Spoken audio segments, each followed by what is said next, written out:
Cars Channel News and Review Car.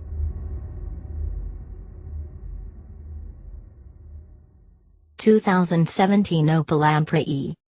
When Chevy announced the Bolt EV back in January, we knew that eventually Opel and Vauxhall would follow suit.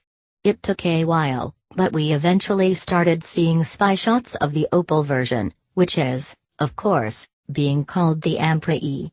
We knew from the spy shots that the Ampera E would be nothing more than a rebadged Bolt EV, and sure enough, it made its debut at Paris looking identical to its American cousin with the exception of some different badging. The good news is that the Ampera E gets the Bolt's advanced electric drivetrain that promises around 236 miles on a single charge. It does pack a pretty interesting and spacious interior with features like Bluetooth phone connectivity, a 4G LTE Wi-Fi hotspot and a navigation system with EV-optimized routing. If that electric range sounds familiar, that's because it's identical to that of the Bolt EV here in the US, which means that we know for sure it not only looks the same but is motivated by the same powertrain. But that's okay when it comes to the competition, as the Ampera E will beat out just about every other EV out there as far as range goes. Competition from competitors like the Fiat 500e, Volkswagen e-Golf, and Renault Zoe is strong, but none of them offer up more than 200 miles on a single charge. With the original Ampera being a complete flop for GM, the Ampera E may be able to save the name if Opel can actually get customers to give it a try. With that said, let's take a closer look at the new Ampera E and talk a little more about it. If you've already seen the US spec Chevy Bolt EV, there's nothing really fascinating to talk about here. The Opel Ampera E is every bit a Chevy Bolt, all the way down to the exterior lighting and the wind tunnel approved exterior design. When the spy shots of the Ampera E made their debut, there was some camo around the headlights and taillights, leading us to believe there may be some minor differences, but that was just GM trickery at its best. Up front, the look of the car exposes that GM was more worried about wind tunnel performance than physical appearance.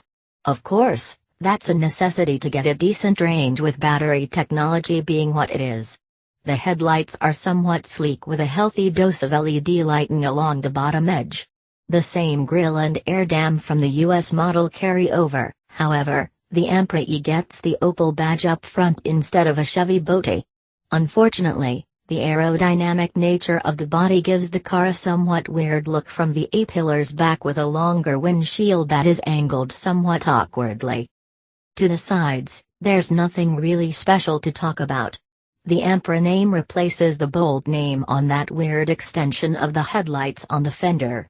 The side view mirrors are mounted just below the awkward-looking stationary glass ahead of the front door glass. The mirrors kind of remind me of that one kid from school that always got made fun of for his Dumbo-like ears. Yup, that's the Ampera E for you. But, if you want electric range, you have to sacrifice style a bit, unless you go with the wallet-hitting Tesla, which is in a completely different class. Around back, the Ampera E is also identical to its US-based cousin. The taillights to feature a unique and stylish layout, while the bottom of the hatch makes it look like the car's rear end is smiling at you. The car definitely looks much better from behind, however, that weird roofline still gives it a somewhat awkward appearance.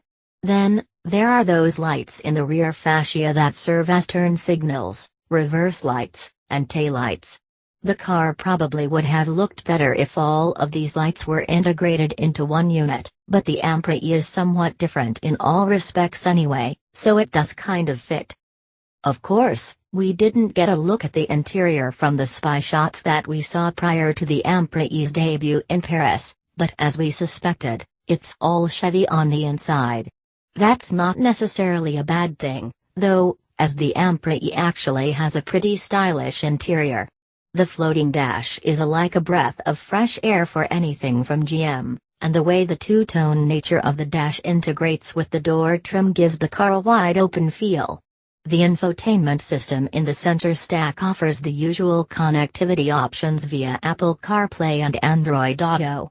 The system can store personalized information for up to 10 devices, and is designed to use minimal energy to help preserve overall range. The Chevy Bolt comes complete with an available 4G LTE hotspot, so there's no reason to think that the Ampera E won't offer the same luxury. The built-in navigation system should also feature Europe and F-specific routing that is optimized for electric range.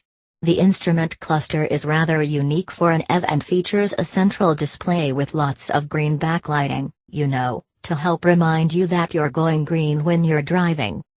The interesting thing about the interior comes in the form of the center console. The center stack, for the most part, drops straight down to a very low setting portion of the center console. There is a storage pocket here to go with a small compartment with a door. Two cup holders sit just ahead of the gear shifter that is centrally located in the center console. A silver insert surrounds the gear shifter area, effectively linking the center console to the dash and seats visually. The seats appear to be rather comfortable and feature the same two-tone styling as the dash. You'll find that silverfish gray color on the front outer edges of the seat, with the center and inner edges wrapped in black leather. All told, it's a pretty decent design and is rather inviting compared to the look of the exterior. Motivating this all-electric feat of badge engineering is an electric motor that Opel claims can deliver the equivalent of 204 horsepower. Range is rated at the NEDC test cycle as greater than 310 miles. But, keep in mind that the NEDC scale is heavily flawed when compared to real-world driving characteristics and is used primarily for PR. The WLTP scale is much more accurate and puts the Ampera E in the range of about 380 kilometers worth of range, or about 236 miles. This is certainly more realistic, however. Depending on our driving style, you will probably get closer to about 210 miles per charge. The car should come standard with a regenerative braking system, and a 240-volt charger should also be available for overnight charging. Opel didn't release very much information in regards to charging times, but given the car's identical nature to the Bolt EV, we can look to Chevy for that information. The Bolt EV takes a full charge from near empty in about 9.5 hours on a 240-volt charger. 1 hour will get you about 25 miles worth of range. Chevy has a number of DC fast chargers here in the US. If that system makes it into Europe, a 30-minute charge on that system will get you about 90 miles worth of range. A 110-volt connection can also be used to charge the Ampera E, however, expect the charging time to take forever in comparison to the 240-volt charger system. According to Opel, the Ampera E offers the festiness of a sports car. What it means by that is that it can make the sprint to 31 miles per hour in about 3.2 seconds. While it hasn't confirmed 0 to 60 miles per hour times, it's safe to say it will be around 6.5 to 7 seconds, depending on the car's overall charge. The good news here is that the 60 kWh battery packs are actually integrated into the underbody of the car, which means there is no sacrifice to interior space and the car has a fairly low center of gravity. It's really hard to say how much Opel or Vauxhall is going to charge for the Ampera E, but we know the Chevy Volt starts out at $30,000 after incentives, which means consumers in the US need to pony up $37,500 and wait for Uncle Sam to give them back the $7,500 tax credit. As for the Opel and Vauxhall versions, there could be various incentives or rebates depending on the market, but for the most part, expect to shell out around $40,000 with taxes, options, and destination fees. Once the Ampera E hits the market, one of its competitors will be the BMW i3. As of the time of this writing, the base model gets just 81 miles of range per charge, which is significantly less than what the Ampera E will likely get if it uses the same battery and drivetrain as the Bolt EV. The i3 delivers a total of 170 horsepower from its electric drive system, which is enough to propel the little car that could to 60 miles per hour in around 7 seconds, the same amount of time we expect the Ampera E to take for the same benchmark.